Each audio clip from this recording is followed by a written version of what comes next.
Kumpirmado ngang hindi talaga nagbakasyon ang Ekonin sa Hong Kong. Kasama pala talaga ang team ni Eko pati ng kanyang manager.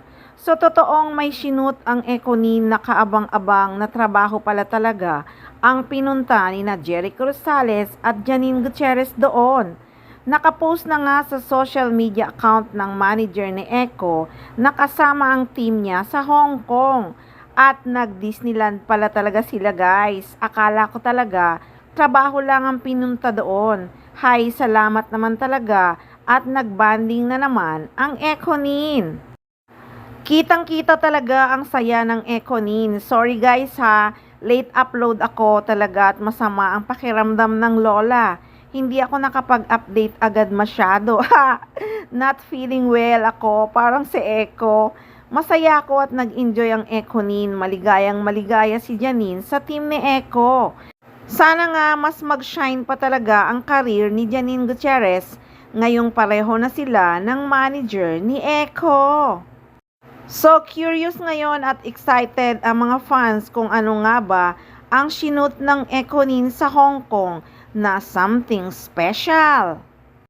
Mapapasaya na naman ng Ekonin ang kanilang mga fans pati na rin ng madlang people.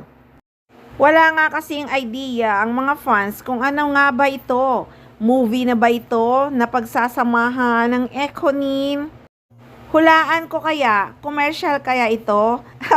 Yan kasi ang post ni Janine Gutierrez about publication daw yung sinut niya last few weeks. Nakapost pa nga ito sa kanyang social media account. Hula pa more, maarting, machika.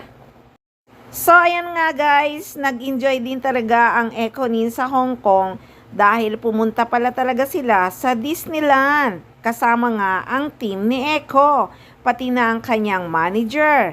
So abangan na lang natin kung ano nga ang sinut ng Ekonin doon na something special. Sigurado namang isi-share nila ito sa social media soon.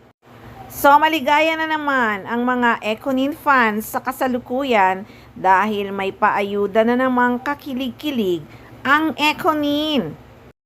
Ako nga ilang beses ko talagang pinanood yung video nila na nasa airport na pahimas-himas si Janine Gutierrez sa balikat ni Eko. Sabay yakap nga ng aktor sa aktres, nakakakilig talaga.